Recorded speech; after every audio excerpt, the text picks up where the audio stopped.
코로나19로 인해서 사람들이 영적 침체에 빠져들게 되는 그런 경향들이 많아지고 있습니다. 우리는 이것을 영적 침체라고 이렇게 표현하지만은 사회생활에 있어서는 이걸 슬럼프라고도 말을 합니다. 그래서 이 운동선수들도 2년 징크스라는 말과 함께 이렇게 슬럼프에 빠져서 허우적거리는 때가 많이 있습니다. 근데 우리가 여기서 한 가지 기억해야 될 것은요, 이러한 영적 침체가 자꾸만 우리는 나만 이렇게 겪는 거라고 이렇게 생각하는 경향이 있습니다. 다른 사람들은 보면은 다 잘 되고 잘 하는 것 같은데 나만 이렇게 영적 침체에 빠져서 허우적거리고 있다라는 이런 생각을 우리는 하고 있다는 겁니다. 그런데 그렇지 않습니다. 이 영적 침체라고 하는 것은 특별한 사람에게만 오는 것이 아니고요, 저와 여러분들 모두도 사실은 웃고 있고 사실은 평범하게 대화를 하고 있지만은 영적 침체에서 무기력 가운데 있는 부분들이 모두가 다 있을 수 있고 또 있다는 것입니다. 하나님의 종이었던 모세도 마찬가지입니다. 백성들의 그 원망의 소리를 막 듣게 되자 그는요, 자기가 하나님 앞에서 이렇게 무기력한가 하는 것 속에서 하나님께 자신을 죽여달라고까지 말하면서 영적 침체로다가 이렇게 빠져들게 되었습니다. 다윗도 마찬가지고요. 다윗도 왕에 있었다가 또 왕 자리에 있을 때는 왕이 잘 있을 때는 남의 아내를 범하는 일을 통해서 영적 침체에서 빠지게 되고요. 이 시편의 기자들도 보면은 마찬가지입니다. 이 하나님이 안 계십니까? 왜 하나님 내 말씀은 들어주시지 않습니까? 아니 귀를 막고 계십니까? 언제까지 귀를 막고 계실 겁니까? 라고 이렇게 말하면서 하나님 앞에 참 하소연을 하지만은 실제로 보면은 그 사람들 모두가 다 영적 침체를 겪고 있는, 또 그런 어려움을 지나가고 있는 이런 사람들의 모습이라는 겁니다. 근데 우리가 여기에서 꼭 기억할 것이 있습니다. 영적 침체에 대한 저와 여러분들의 새로운 이해가 필요하다는 것입니다. 이거는 신앙이 없고 믿음이 없기 때문에 영적인 침체에서 허우적거리는 것이다 라고 하면은 사람들은 그거를 감추려고 합니다. 목회자들도 그것을 감추려고 하고 교회 직분자들도 영적 침체에서 참 힘들면서도 그것을 감추려고 해요. 왜?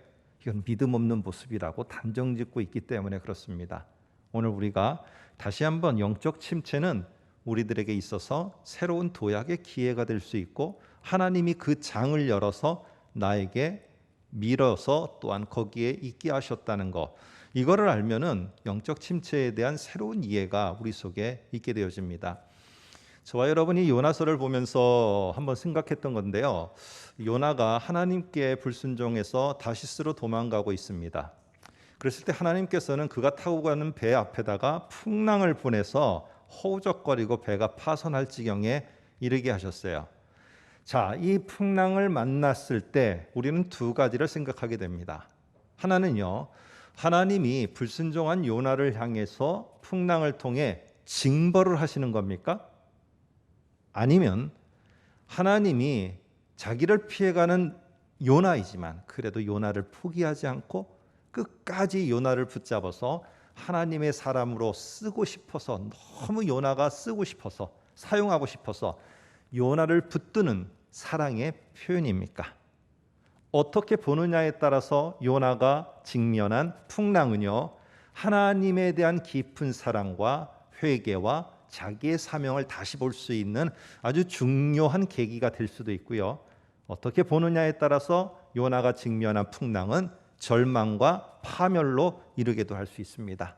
저와 여러분들도 똑같이 영적 침체를 겪고 있는데 어떻게 그것을 보느냐에 따라서 상당히 우리들의 삶이 달라지게 됩니다.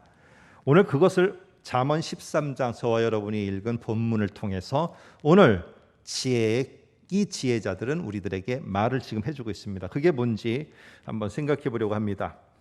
여러분, 사람들은 하나님의 말씀을 잘 경청하지 않습니다. 잠언에 계속 반복되는 이야기가 하나님의 말씀에 너희의 마음과 생각과 온몸을 집중해라. 이게 오늘 잠언 전체의 핵심적인 메시지예요. 그러면 잠언을 통해서 이렇게 하나님께서 또 아비가 아들에게, 솔로몬이 백성들에게 하나님의 말씀에 집중하라고 이렇게 잠언을 통해서 말하는 이유는 뭡니까? 하나님의 말씀을 하나님의 백성들이 잘 경청하고 듣고 살아간다면은 이런 잠언을 통해서 이렇게 누누이 강조할 것이 아니겠죠. 그런데 문제는 뭐예요? 교회를 잘 다니고 신앙생활을 잘 하는데 설교는 열심히 듣는데 하나님의 말씀은 경청을 하지 않는다는 거예요. 어떨 때? 영적 침체가 일어났을 때. 내가 참 힘들고 어려운 인생의 역경을 만났을 때 하나님의 말씀을 경청하지 않는다는 겁니다. 그리고는 어떻게 하느냐? 자신이 얻은 지식, 자신이 얻은 정보, 자신이 생각한 방법, 그리고 자신이 계획한 것대로다가 그 모든 것들을 끌고 가려고 합니다. 거기에 다 움직여 가려고 해요. 인생의 스토리 속에서 하나님의 말씀은 그렇게 큰 부분으로 자리매김을 하고 있질 않아요. 내가 성공한 거, 내가 지금 벌린 일, 이 모든 것들은 다 하나님을 위해서 한다라고 말하지만 다 살펴보면은 거기에는 하나님의 말씀이 없어요. 다 내 생각이고 내 지식이고 내 정보고 내 판단이에요. 여러분, 이럴 때 조심해야 돼요. 이럴 때 저도 그렇고 여러분도 그렇고 찾아오는 것은 무엇이냐? 바로 영적 침체, 슬럼프가 기다리고 있어요. 여리고성을 물리치고 여리고 이 철옹성, 철갑을 두른 듯한 어느 누구도 물리칠 수 없을 것 같이 보였던 여리고성을 이스라엘이 점령하게 됐어요. 의기양양하면서 다음에 아이성은 아주 세피하게 받습니다. 그런데 아이성에서 실패하고 이스라엘은요, 그 승리를 맛본 그 이스라엘은 침체 속으로 빠져가게 되어집니다. 오늘 저와 여러분들은 영적인 침체, 우리의 슬럼프는 남의 이야기가 아니고 얼마든지 지금 내 이야기가 될 수 있어요. 그런 상황들, 그런 여건에 있는 사람들을 오늘 14절에서는 이런 표현을 씁니다. 한번 보시기 바랍니다. 지혜 있는 자의 교훈은 생명의 셈이니, 그 다음 말입니다. 사망의 그물에서 벗어나게 하느니라. 사망의 그늘이라는 이 표현을 쓰고 있어요. 사망의 그물, 사망의 그늘이 아니고요, 그물입니다. 근데 이 사망의 그물에 내가 얽어매겨 갖고 여기에서 점점 빠져들어가고 움직이면 몸부림치면 더 내 목을 조여오고 숨통을 조여오는 거, 이게 바로 그물이에요. 근데 이런 표현은 시편의 기자들이 가끔씩 사용합니다. 그래서 한번 시편의 한 군데를 찾아서 저와 여러분이 좀 읽어봤으면 좋겠어요. 앞에 화면으로 제가 준비를 했습니다. 시편 18편 4절에서 5절을 보시면은 이 짧은 두 구절에 우리가 말하고 있는 그물과 관련된 표현이 세 개가 나옵니다. 첫 번째는 사망의 줄이 나를 얽고, 수월의 줄이 나를 두르고, 사망의 올무가 내게 이르렀도다. 여러분, 이 짧은 두 구절에서 정확히 세 번이나 반복되고 있어요. 그러니까 이 시편의 기자는 얼마나 자기가 영적 침체로서 움직이면 움직일수록 숨통이 더 막혀오는 거예요. 그러니까 어떻게 해요? 우리가 지난주에 봤던 것처럼 게으른 자로다가 표현되어지고 있는 우리의 무기력감 가운데 있는 모습이 드러나는 겁니다. 손과 발과 마음과 생각이 다 멈춰버리는 거예요. 왜? 움직이면 움직일수록 내가 더 죽게 생겼으니까, 한 발자국도 못 나가게 생겼으니까.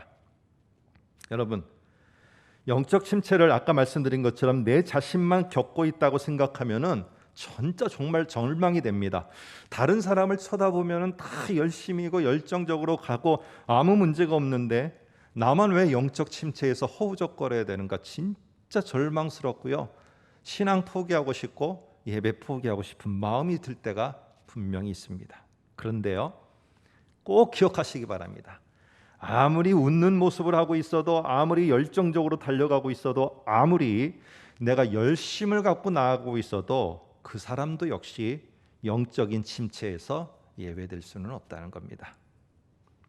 영적 침체하면은 성경에 아주 대표적으로 성경 본문을 통해서 우리에게 말하는 사람이 있어요. 그 사람이 바로 누구냐면은 엘리야입니다.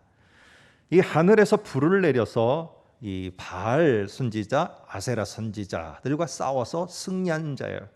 그런데 이렇게 불을 내리는 능력을 가지고 그 승리를 맛본 그 다음에 악한 여자 악녀 이세벨의 한마디, 내가 너를 잡아서 꼭 죽이겠다. 아니, 하늘에서 불을 내릴 정도의 능력을 가지고 있었던 엘리야, 수많은 그러한 바알과 아세라의 선지자들과 싸워서 이긴 엘리야. 아니 그게 그런 엘리야가 그런 여자 말 한마디가 뭐가 무섭다고 나를 죽여달라고 하면서 저 멀리까지 도망가서 영적 침체에 빠져버립니다. 여러분 이렇게 엘리야, 능력의 엘리야도 이렇게 영적 침체에 빠지는 그 중간에 시간이 많이 지났습니까? 아니에요. 바로 이어서예요. 이것은 누구의 이야기가 아니고 나도 그렇게 될 수 있고 저 사람도 똑같은 모습이고 우리가 그렇게 될 수 있다는 겁니다. 그런데 이런 영적 침체를 아까 요나가 만난 풍랑을 이거를 하나님의 징벌로 볼 것이냐 하나님의 사랑의 표현으로 볼 것이냐에 따라서 완전히 달라지는 것처럼요. 영적 침체를 내가 직면하게 됐을 때 영적 침체가 나를 절망시키는 것으로 보느냐 아니면 영적 침체 속에서 하나님이 뭔가 큰 목적을 갖고 나를 만들어 가시려고 있는 것이 있는가 아닌가 그것을 보느냐에 따라서 우리는 맞고 있는 영적 침체는 완전히 달라집니다. 오늘 하나님께서는 이렇게 영적으로 침체해 있는 엘리야를 먹을 것도 주시고요. 그러면서 중요한 것은 무엇이냐? 엘리야야, 너만 영적 침체를 겪고 있는 게 아니야. 잘 보면은 영적 침체 가운데서도 너와 함께 같은 나와 함께하는 이러한 사람들이 7,000명이나 준비되어 있어. 그러니까 너무 낙심하지 말어 하면서 엘리야에게 하나님이 진짜 하셨던 것은 무엇이냐면은 영적 침체에서 하나님이 어떤 분인가를 알게 하신 거예요. 이게 중요한 거예요. 이 영적 침체를 통해서 내가 하나님을 아는 기회다. 이거를 알면은요. 영적으로 침체하고 막 우울하고 막 불안하고 두렵고 이런 것 속에서 하나님을 더 아는 기회를 삼으면은 오늘 그것이 전화위복이 되는 겁니다. 영적 침체의 순간에 하나님은 이 영적 침체라는 이러한 상황을 통해서 우리를 멈춰 세우시는 거예요. 우리의 열정, 우리의 속도 이거에 대해서 너는 왜 이렇게 아무것도 안 하냐? 이걸 갖다 점검하라는 게 아니라 너무 잘하고 있어요. 열심히 잘하고 있다니까요. 남이 정말 어떻게 저렇게 열심히 할 수 있을까? 그럴 정도로 열심히 해요. 열심히 열정적으로 해요. 그런데 하나님이 영적 침체로 확 몰아가는 이유는 뭐냐? 열심히 하고 속도를 내서 잘하기는 하는데 네가 가는 방향이 맞냐? 방향에 대한 점검이라는 거예요. 방향. 내가 가는 길이 맞냐? 이게 정말 중요한 점검. 그걸 위해서 하나님께서는 저를 멈춰 세워야 돼요. 요나를 멈춰 세워야 돼요. 지금 요나를 멈춰 세워야 되는데 요나가 안 멈춰요. 그러니까 어떻게 해요? 풍랑을 보낸 거예요. 너무 사랑하기 때문에. 지금 저 사람이 멈춰야 돼요. 내가 멈춰야 돼요. 안 멈추고 계속 그 일을 하고 있는 거예요. 그럴 때 하나님은 어떻게 해요? 갑자기 영적 침체로다가 확 빠져들게 만듭니다. 그러면서 누굴 보라고요? 너를 봐라. 누굴 보라고요? 나를 봐라. 그리고 어떻게 해요? 네가 가고 있는 방향이 맞냐? 여러분 그렇지 않습니까?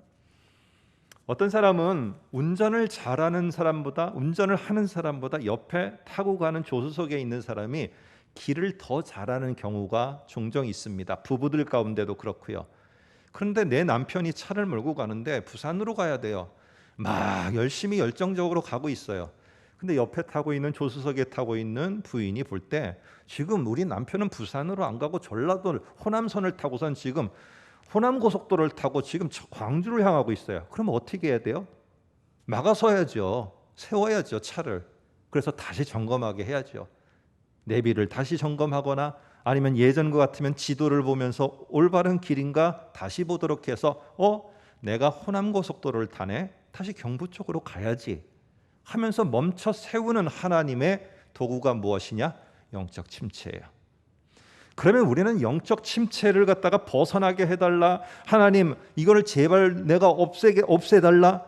영적 침체를 자꾸 묵상하면서 영적으로 나는 무기력해져 있고 나는 침체되어 있고 나는 의기소침해 있고 이거를 자꾸 묵상하지 마세요.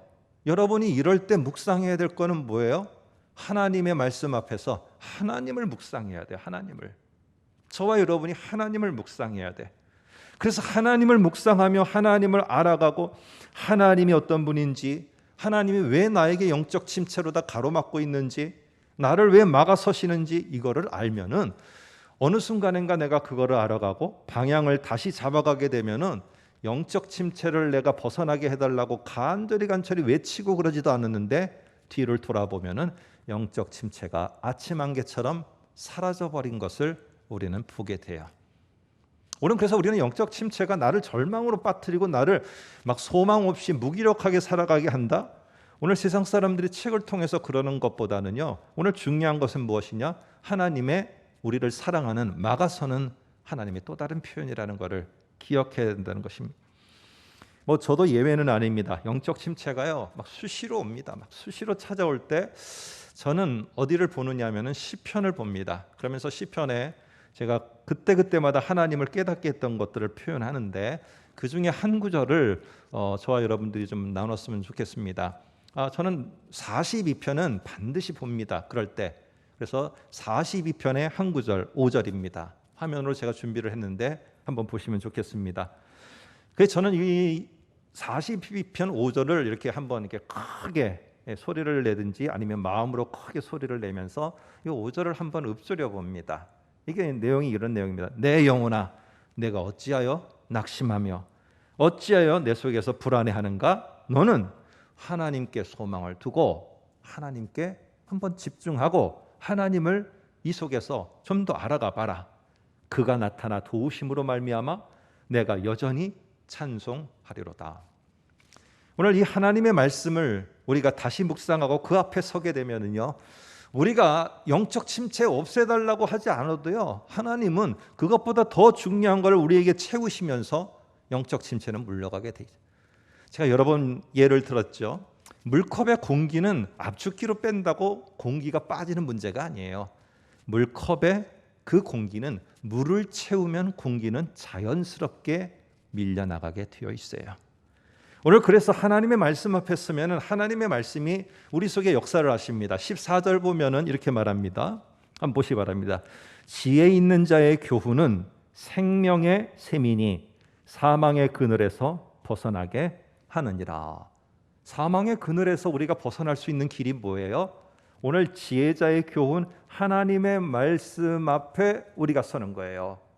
그러면 하나님의 말씀이 어떤 역할을 하느냐? 생명샘의 역할을 해서 죽어가는 우리의 심령과 황무지와 같은 우리를 다시 살아나게 만듭니다. 이 생명샘이라는 표현을 그래서 이 잠언에서는 상당히 여러 번 반복을 해요. 그래서 제가 일단 이 새벽에 우리가 지난주에 봤던 한번 그 부분까지 해서 한번 좀 찾아봤어요. 그랬더니 다음과 같은 구절에도 또 나오더라고요. 한번 보겠습니다. 10장 11절에 보니까 의인의 입은 생명의 샘이라.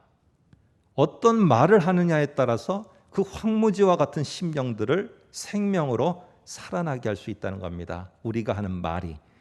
여호와를 14장 27절입니다. 여호와를 경외하는 것은 생명의 샘이니 하나님을 인정하고 하나님을 아는 것, 그래서 하나님이 정말 살아계시구나라는 것을 두렵고 떨림으로 아는 것, 이것이 우리를 살리는 생명의 샘과 같고 16장 22절에서도 명철한 자에게는 그 명철이 생명의 샘이 되거니와. 계속 잠언은 말합니다. 생명으로다 다시 살아나게 하는 거, 살아나게 하는 거. 예수님도 뭐라고 말씀하시느냐? 내가 곧 뭐라고요? 생명의 물, 생수, 또 생명의 떡. 이러면서 이런 표현들은 이스라엘 사회 속에서 아주 익숙한 표현입니다. 그런데 우리들은 좀 낯설어요. 이 생명의 샘이 뭔가? 옹달샘인가? 뭔가? 우리는 좀 낯설거든요. 근데 이스라엘 사람들은 이 표현이 아주 익숙해요.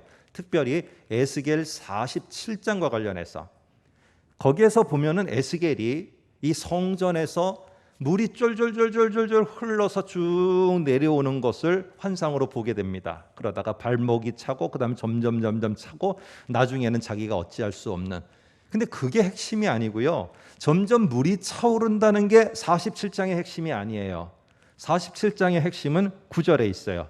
앞에 화면으로 에스겔 47장의 성전으로부터 흘러내려오는 그 물의 환상이 뭔가 9절에 보니까 이렇게 말합니다.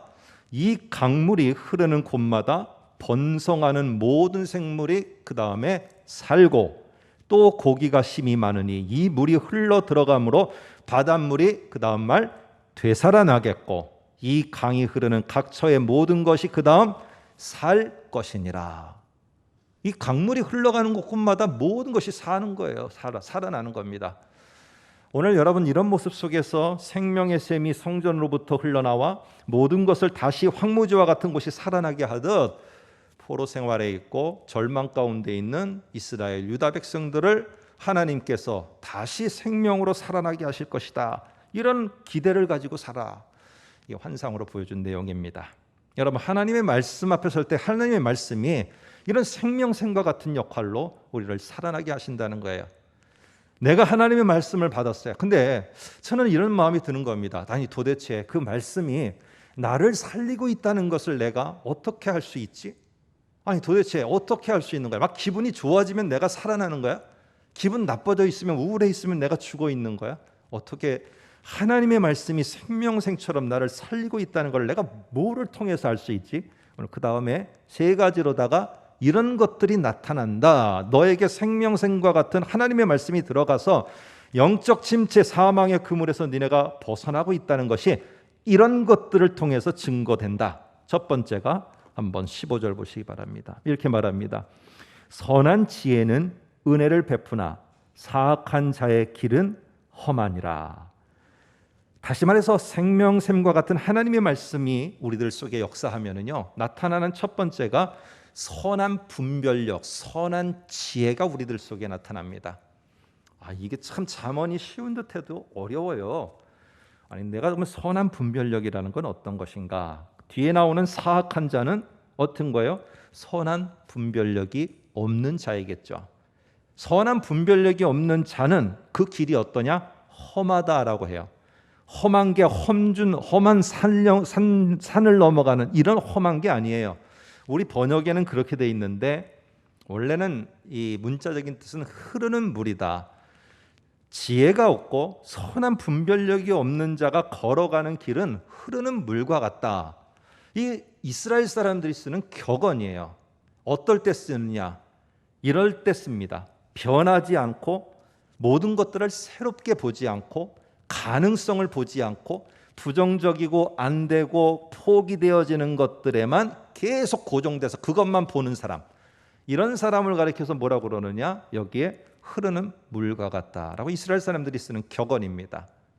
그래서 영적 분별력을 가진 사람은 어떠냐? 비록 영적 침체에 있지만은요, 그거를 그대로만 보는 게 아니라 그거를 모든 사람들은 다 절망이다. 욥, 네가 이렇게 고통 가운데 있는 거는 하나님이 징벌해서 심판 가운데 있는 거야. 너 죄 때문이야. 그런데 욥은 또 다른 관점에서 보는 거죠. 아니야, 하나님이 나를 단련시키는 거야. 다르다는 겁니다. 오늘 똑같이 영적 침체에 있지만은 그 상황을 이 선한 분별력이 있는 사람은요, 절망과 멸망과 모든 것들이 종식되어지는 것으로 보는 게 아니고요, 그 속에 하나님이 나를 새롭게 하시려고 하는구나, 하나님이 나에게 어떤 분인가를 알려주시려고 하는 거구나, 내가 가지고 있는 명철, 내 자신의 지식과 내 자신의 계획이 얼마나 보잘것없는가를 알려주시려고 하는 거구나, 이렇게 새롭게 그 상황을 보게 하는 것, 그 속에서 내가 그걸 봐요.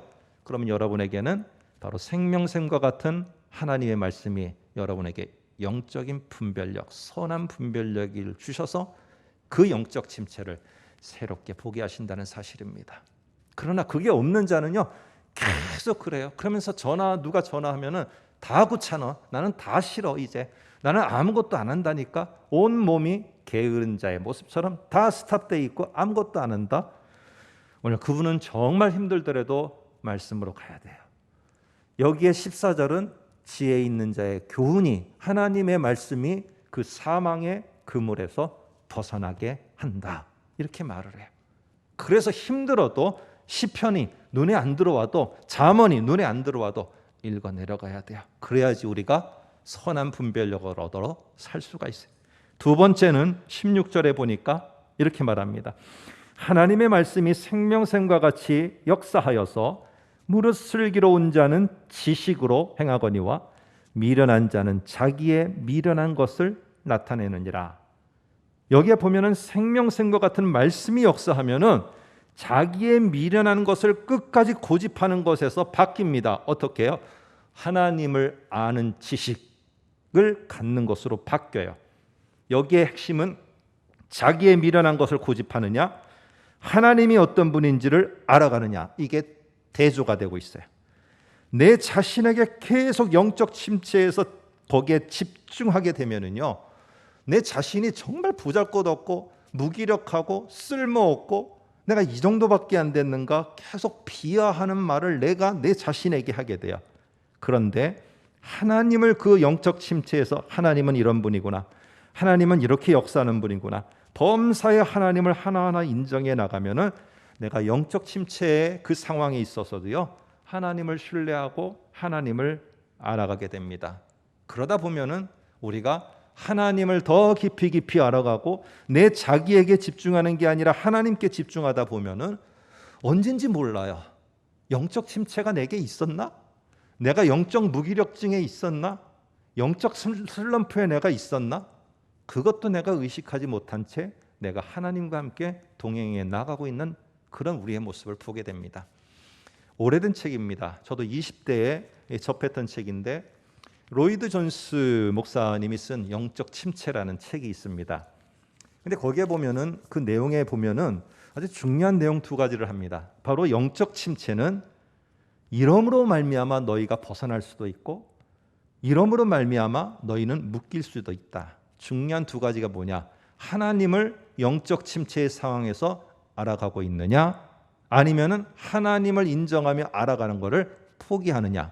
아주 중요한 이 갈림길입니다. 또 하나는 영적 침체에서 네가 아직도 여전히 뭔가를 할 수 있고 너는 뭐든지 내 계획대로 다 승리할 수 있다라고 하느냐, 나의 한계를 알고 하나님을 의지하겠다고 네가 네 자신을 올바로 평가하느냐. 이 두 가지만 잘 하게 되면은 영적 침체 속에서 너는 자연스럽게 하나님과 동행하면서 나아가고 있는 것을 보게 될 것이다. 오늘 책의 중요한 내용 가운데 하나입니다. 여러분, 이렇게 하나님의 말씀은요, 내가 그 앞에 힘들더라도, 정말 말씀도 안 들어오더라도 그래도 시편을 한 구절 한 구절, 잠언서를 한 구절 한 구절 읽어 내려가고 다른 성경을 읽어 내려가다 보면은 힘들면은 소리를 내서 읽으세요. 읽어 내려가다 보면은 그게 생명의 샘과 같이 역사를 해서 사망의 그늘에서 우리를 벗어나게 하는데 영적인 분별력을 줘요. 이게 다 나쁜 것만 아니고요. 두 번째, 나에게 집중하지 않고 하나님께 집중하게 만들어요. 그리고 세 번째는요, 중요한 거, 새로운 길. 하나님이 내가 가는 길이 다시스가 아니라는 것을 분명히 깨닫게 하시는구나. 내가 니느웨로다 방향을 틀어서 가게끔 하시는구나 하고 요나가 나중에 가서야 깨달았듯이 우리로 하여금 내가 가야 될 방향이 이거구나 라고 깨닫게. 17절에 그 내용이 나옵니다. 한번 보겠습니다. 17절에 이렇게 말합니다. 악한 사자는 재앙에 빠져도 충성된 사신은 양약이 되느니라. 자, 잘못 가고 있는 길이 어떤 길이에요? 악한 메신저가 돼서 지금 내가 활동하고 있는 거예요. 여러분, 사신, 메신저는요, 자기 말을 하면 안 돼요. 여기에 우리나라 대사로다가 어느 나라에 파송했는데 그 대사가 가서 맨 자기네 아이들 이야기, 맨 자기 집안 이야기만 하고 있다면은 그 대사는 뭔가 잘못된 거예요. 대사로 나라에서 보냈으면은 나라가 원하는 거를 대변해야 되는 거예요. 사신이 보냄을 받았으면은 보낸 자의 말을 전달해야 되는 거예요.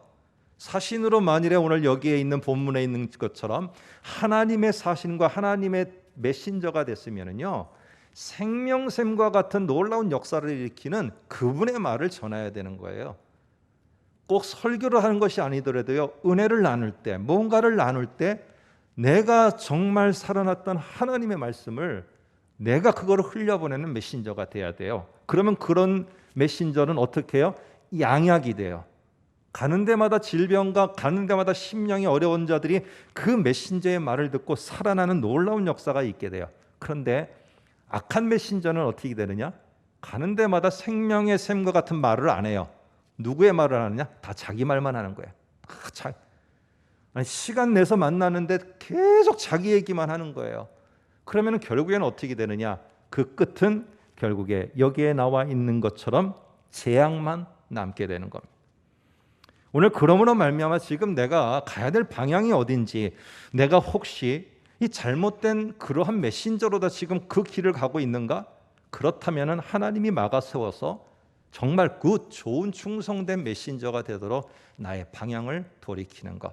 내가 갈 바를 알지 못하고 지금 머물러 있는가? 하나님이 멈춰 세웠는가? 그러면은 우리가 영적인 분별력과 하나님을 인정하는 것들을 통해서 내가 어느 방향으로 갈고 어떤 일을 해야 되는 것인가를 알도록 하기 위해서 하나님은 우리에게 영적 침체로다가 막아 서시고요. 하나님의 말씀 앞으로다가 우리를 부르시고 하나님의 말씀을 읽어가다 보면은 분별력과 하나님을 인정하는 것을 통해서 내가 나아가야 될 방향도 하나님께서는 알게 하시고 인도해 가세요. 자, 오늘 영적 침체로다가 하나님께서 엘리야를 로뎀나무 아래다가 멈춰 세워버렸어요. 이유가 뭘까요? 불을 내리면서 이런 여러 이방의 선지자들과 싸움을 하고 능력을 행사할 때 그때는 엘리야가 하나님께서 지금 전하고자 하는 이 소명의 말을 하더라도 들리지가 않아요. 그때는 내가 지금 너에게 하려고 하는 이 메시지를 내가 전하더라도 너는 들리지 않았을 거다. 그래서 어떻게 하느냐? 하나님께서는 이 엘리야를 로뎀나무 아래다가 멈춰 세우려고 영적 침체의 상황으로다가 몰아가셨어요. 드디어 그는요 불을 내리는 사역을 멈추고 이제는 로뎀나무 아래서 하나님의 말을 듣게 되었습니다. 자, 그게 열왕기상 19장 15에서 16절. 하나님의 영적 침체로다가 멈춰 세운 엘리야에게 아주 중요한 이야기를 했어요. 아유, 힘들지 엘리야야. 그래, 네가 얼마나 힘들겠니? 영적 침체 속에서 빨리 벗어나야 될 텐데. 이런 얘기가 아니에요. 그가 나아가야 될 방향에 대해서 말을 해줘요.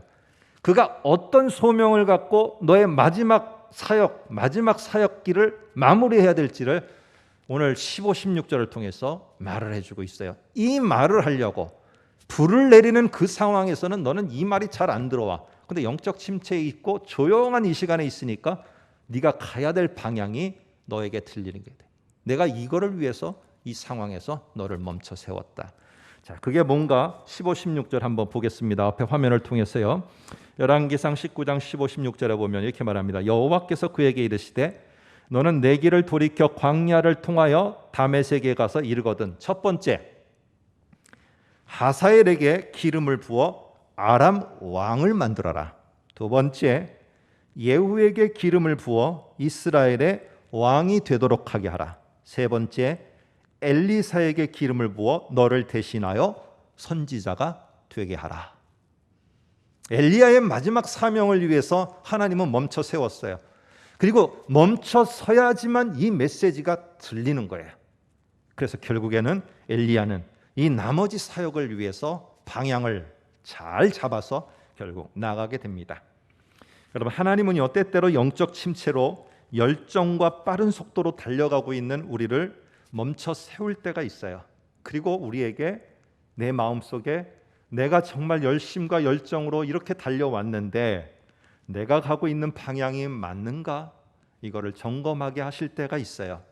그때 여러분들 내가 힘들고 어렵다고 하더라도 일단은 피세요. 피서서 이런 똑같은 나와 같은 영적 침체를 겪고 있었던 사람들이 한 절 한 절 써나갔던 시편과 이 같은 말씀 것들을 하나하나 여러분 보고 나가세요. 그들도 똑같이 나처럼 힘들었구나. 그런데 이 사람들은 그 말씀 속에서 이 생각과 온 마음을 말씀 속에서 하나님 앞에서 어떤 것을 알게 되느냐? 하나님이 어떤 분인지를 다시 보고 그럼으로 말미암아 내 영혼이 소생케 되었다는 것을 고백하게 됐고, 그리고 이 사람들은 어디로 나아가야 될지를 찾았구나.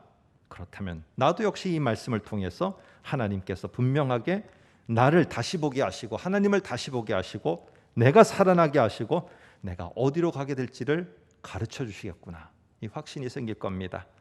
여러분, 영적 침체가 우리 모두에게는 절망만 있는 것이 아닙니다. 영적 침체는요, 하나님께서 우리를 새롭게 날아오르게끔 하시는 새로운 전환점입니다.